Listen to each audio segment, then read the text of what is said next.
it seems like everything's becoming more professionalized, and yet college football is about amateur athletics. Do you feel we're losing the soul of college football? We're losing the sight of why most coaches, including yourself, got into coaching in the first place?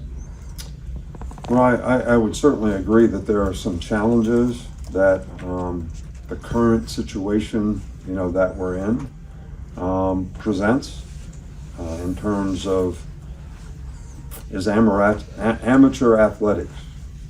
Name, image, and likeness is a good thing for players to have the opportunity to make money. When it turns into pay for play, then now you're getting into a different area.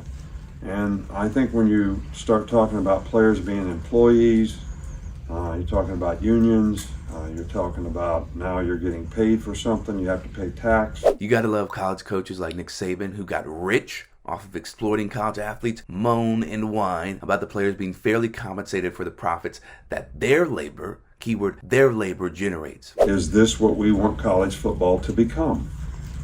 So now it's kind of becoming that. I think the big mistake that people make is college athletics is not a business. People say it's a business. It's not a business. It's revenue producing. Come on, Coach Saban. Anybody with sense knows that college athletics are a billion-dollar business. TV rights deals that are so massive in terms of the money, sponsorships, you name it. And not every cent gets reinvested into programs and non-revenue producing sports, because you get paid $93.6 million over 8 years because that is your value, that is your worth, and that is going nowhere but your bank account, as it should. So let's keep the same energy for the players, because NIL is just the bare minimum for what they are worth. They are treated like employees, yet they're not paid like them. And to no surprise, Saban is not the only coach against paying players what they deserve. We're giving guys 18, 19, 20, 21, 22-year-old life-changing money.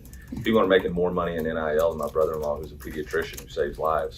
And we kind of do it cavalier, and we think that there's not going to be any side effects or there's not going to be issues. I mean, there's information out there, there's bad actors out there always trying to make a dollar. They're involved in running around campuses trying to gather information. Like I think it's probably going to become one of the key issues that we face in our locker rooms. I mean, the NFL's faced it more high profile than I've seen it in the last 15 years, in the recent 2 years. So I think it's more prevalent because there's more money involved. And everybody's looking for a quick way to make a dollar. We talk about in recruiting, you recruit your own problems. With this NIL situation, we've created our own problems in college sports. With NIL, you've got a lot of pay for play going on, and that is what it is. I don't have the exact answers.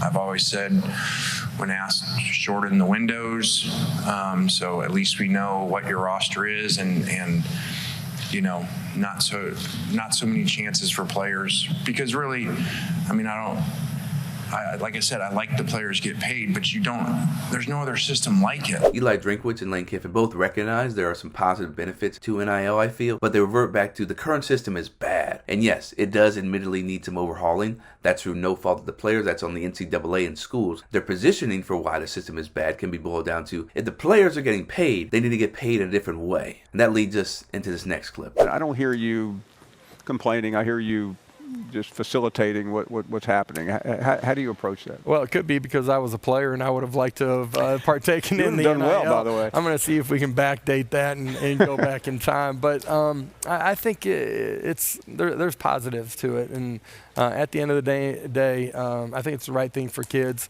How college football navigates that space the right way, I think everybody's trying to put their hands on.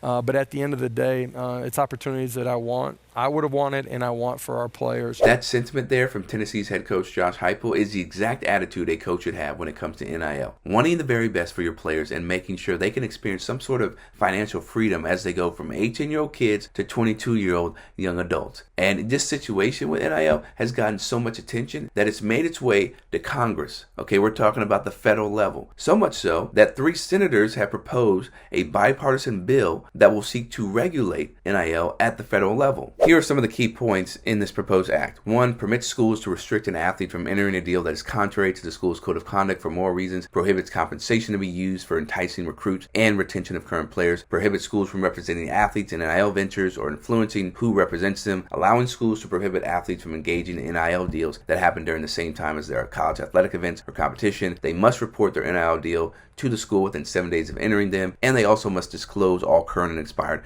NIL contracts to schools before enrollment. For the medical care part, the act requires schools making $20 million in athletic revenue to cover athlete and medical expenses for at least 2 years after their final competition. Schools making at least $50 million going to have to cover expenses for a 4-year period following play, and a medical trust fund will cover long-term injuries not covered by schools. Schools that make at least $50 million in revenue have to contribute annually to the fund. What I love about the proposed bill is it makes sure that colleges, if they meet a certain threshold, have to pay for athletes' medical expenses after they graduate. Because no longer can you just discard us like we're damaged goods after we poured our blood, sweat, and tears in the program and made you millions. That's A1. I love that. What I don't like, though, is how it restricts compensation being used to entice recruits to be in the program or keep current players in the program. Bro, if Alabama has more money to give me than LSU, or if Duke has more money to give me than UNC, I should be able to take advantage of that. Period. Point blank. But there are going to be so many more developments with this whole thing. It is far from over. Far from over, baby. Pay the athletes what they're worth and pay them like they're employees. For TYT Sports, I'm Chris Williamson. We'll see you next time.